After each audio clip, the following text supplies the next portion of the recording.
Okay, so recently there was a death battle between Asta and Deku where, spoilers, Asta came out with the win over Deku. And that got me thinking, what are the other main characters in stuff that I've read or watched that actually can't beat Deku? So we're gonna be going over 5 characters or 5 main characters that I believe can't beat Deku. And starting off this list, we're gonna start with Eren Yeager from Attack on Titan, because I said this on Twitter and some people were very 50-50, and I also had a longer argument about this in my Discord group chat with a bunch of my homies who are all anime tubers, so everyone of course has their own big opinion on who they think is gonna win the battle. But Eren Yeager is one of those characters I feel very comfortably saying Deku would just absolutely dominate, because what can Eren actually do, right? We know that Eren does have the power to transform into his Titan, so even just in his Attack Titan form, how do I think he would fare against someone like Deku? And honestly, I think that Eren, even in his Attack Titan form fighting against Deku, would get absolutely treated like one of those robots from episode 1 of My Hero Academia, or the first couple episodes,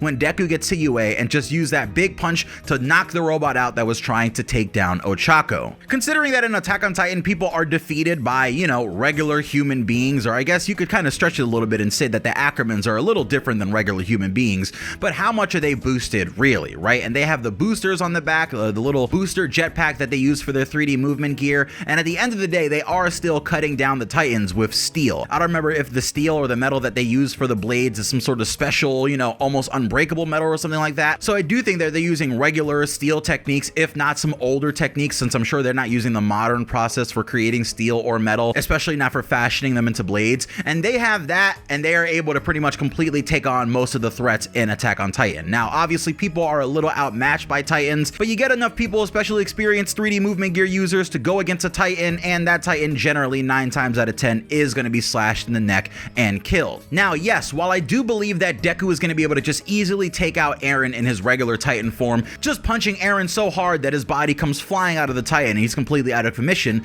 things do change a little bit if Eren gets some of his powers that he gets later on in the series, but not that much. You see, Eren later on gets the power of the Warhammer Titan, and he's able to use that power to create armor and constructs that are apparently very durable and difficult to break through. And I know a lot of people are going to be questioning whether or not I think Deku would be able to just punch through the armor Titan, right? Because I guess that's going to be the limit of how strong somebody can get. And I actually do think that the current Deku that we have in the manga, with all of his quirks and everything unlocked, would actually be able to also just defeat Reiner pretty easily. But I see what people are going to say, right? Now that Eren has the Warhammer Titan, he's going to be a lot more versatile, being able to create weapons, being able to do tricky things. But I just think Deku, his speed and everything, he's just going to get right past that, especially again, considering that people in Attack on Titan or Titan users in Attack on Titan are still being defeated by just regular human beings of knives. Ultimately, the final test for Eren and Deku, I'm sure, would be Eren versus Deku during the rumbling, right? When Eren is surrounded by so many colossal Titans that Deku would have to make his way through them to get to Eren, and then ultimately getting to Eren's giant body and finding a way to take him out. But I do think, again, that Deku would be able to take care of it because he's just so fast and he has the ability to fly. So if he wanted to circumvent the colossal Titans, he could definitely just fly over them to get to where Eren was. But at the same time, I'm pretty sure Deku could kick one of those colossal Titans into the air and take care of it. But let me know if you guys disagree with that, right? Do you think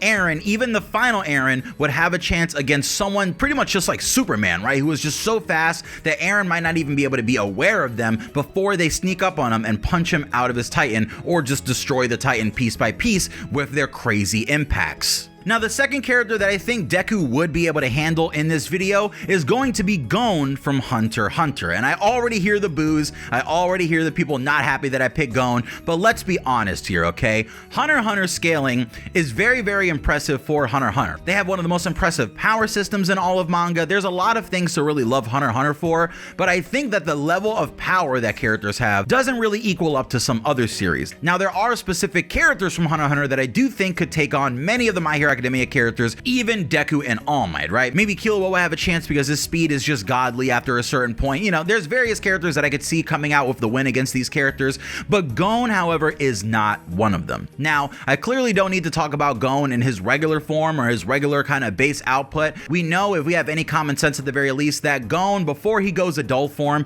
isn't equaling up to 100% one for all, let alone 120% one for all. Just because the way that Gon's speed is depicted and the way that Gon's strength and destructive capabilities are depicted in the series, especially when he's not an adult, just do not match up to what we've seen Deku do even at lower percentages of his power. But I know a lot of people are instantly gonna go, but like, what about adult Gon? Adult Gon is washing Deku, and I honestly just don't think so. The most that we see out of adult Gon is his fight with Neferpitou, and I just don't feel like anything that he did in that fight was necessarily all that impressive. Yeah, he speed blitzes Neferpitou and kicks her in the air, or kicks him in the air, and then does a little bit of damage or repeated John Jonkins on the floor, but even the strongest possible John Jonkin that Gon does when he's fighting Neferpitou doesn't really do that much damage to the surroundings compared to stuff that we've seen Deku do with his destructive power and what we know All Might was capable of, which should be a good rubric for what we think Deku will ultimately be capable of, because a lot of people are going to go adult Gon, even though that's the future of Gon, right? That's his max output, his max capability and potential, all packed into one current moment. Well, if we look at All Might or Prime All Might, which we don't even know how ridiculously powerful that guy, we just have stories and little moments. If we take Deku's max potential, I definitely think that goes leaps and bounds over Gon's max potential just because of the way that powers are depicted in both of their series.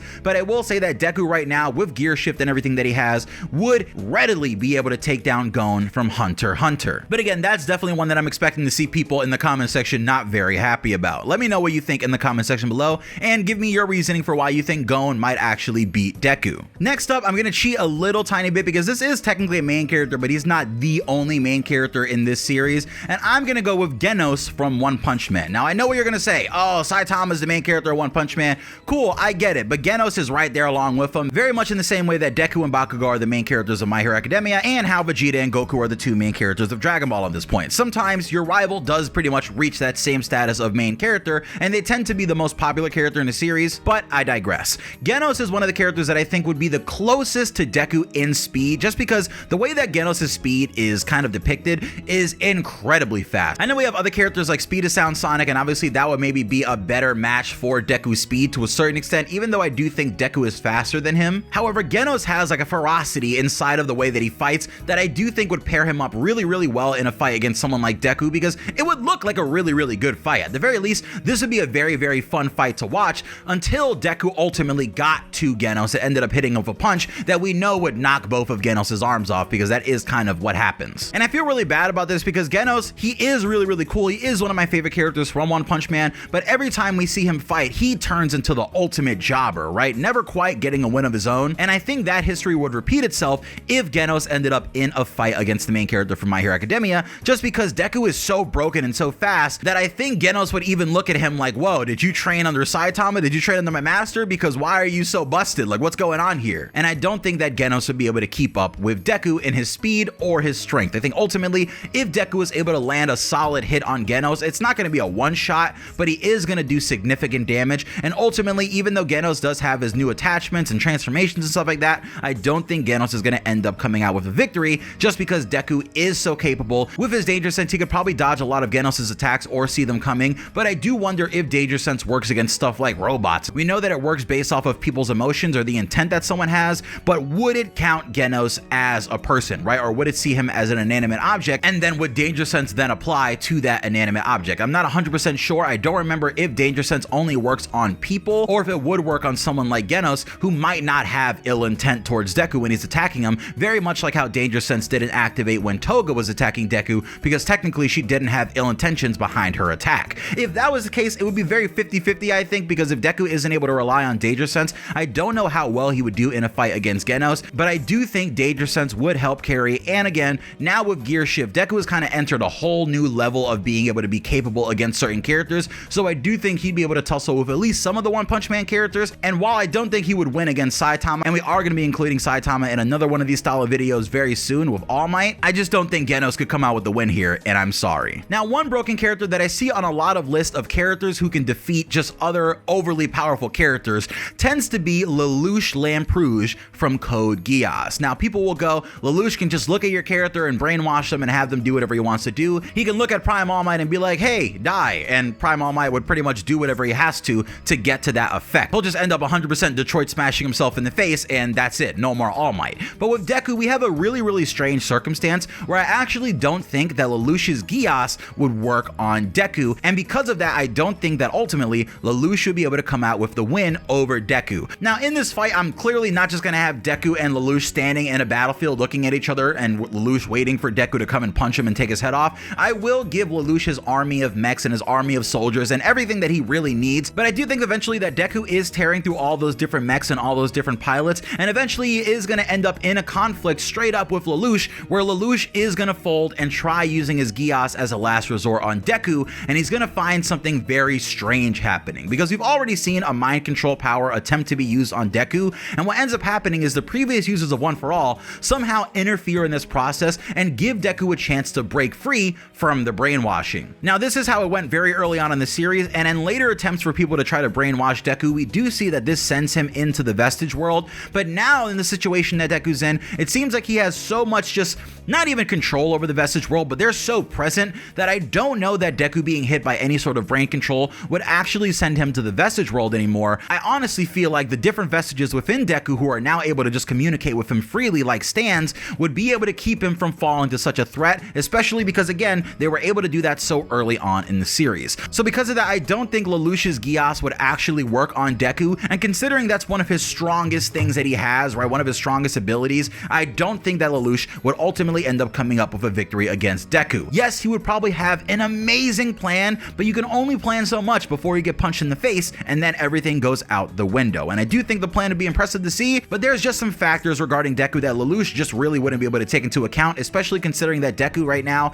is breaking the laws of physics with his movement and his punches, and I just don't think Lelouch, even if he was able to get the Geass off on Deku for a couple seconds, would be able to actually get the win and capitalize on it because of the interference of the previous One for All users. And finally, we have the character that I'm sure people are going to disagree with the most on this list, and that is going to be, drumroll please, Boruto Uzumaki from Boruto Naruto Next Generations. This is a character that I've gone very 50-50 on in this video, and including in this video especially because it's very touch or miss, right? We've seen that Boruto is actually capable of some amazing things, and in general, the Naruto power level is just much higher than a lot of other series when you consider that you just have characters casually destroying mountains and reshaping the geology of the earth with techniques at the end of the Naruto war arc. And we've seen on a couple different occasions at least that Boruto has hanged with characters that Naruto and Sasuke are fighting to a certain extent, and now current Boruto, or at least manga Boruto, does have a lot of control over his karma, which does make him very, very strong considering that karma comes from the Otsuki clan, and it's part of something called Shinjutsu, which is just better than all of ninjutsu. And we've seen the things that ninjutsu are capable of, they're ridiculous, so Shinjutsu should just be far and above more destructive and more capable in what it's capable of doing. But considering that Boruto hasn't mastered this quite yet, I don't know if Boruto will be able to come out with the win. Now, I do think this would be the closest fight out of all the fights that we have in this video so far. Boruto is very impressive in his speed and his power and his destructive capabilities. He has various jutsu. He is way more talented than Naruto was when Naruto was this age. With access to various different chakra natures, his karma, and his ability to make a devastating Rasengan, Boruto is really, really great, and he's very fast and very powerful, but I do think current manga Deku, final manga Deku, is just in a place that Boruto would not be able to match. And I think that the best chance that Boruto and those characters have is just the fact that in Naruto, characters are raised from a pretty young age to be able to kill their opponents, and I know that Boruto in a life or death fight against Deku would be much more willing to end the fight against Deku and actually take Deku out, and I do think he would actually do a significant amount of damage to Deku because Boruto's speed is just that fast, right? And his karma does actually do a lot of damage, so he would have some counters to some of the stuff that Deku does. I don't think all of Deku's quirks would be all that useful, with stuff like Smokescreen and stuff like Black Whip maybe not being the most useful, but at the end of the day, I do think Deku's pure power would end up coming out on top. But I know not everyone's gonna agree, and that's kind of the point of doing these sort of videos, just to start the conversation or get the conversation going. So let me know what you guys think out of the people that I picked in this list. And again, I don't think that Eren Yeager, Gon, Genos, Lelouch, or Boruto would actually be able to beat Deku as he is now in the manga. Current manga Deku, I think, is folding all 5 of them. Next up, we're gonna go the opposite side of the spectrum, and we're gonna talk about 5 characters that I do think could actually beat All Might. And we might even take it a step further and say 5 main characters or 5 characters who could beat Prime All Might. So if you're excited for that video, keep your eyes on the channel. You might as well just hit that subscribe button and the drop down notification bell so you can get notifications for all of my uploads, and you'll see it in a bit. I love you guys. I'll see you later. It's Pineapple. Peace.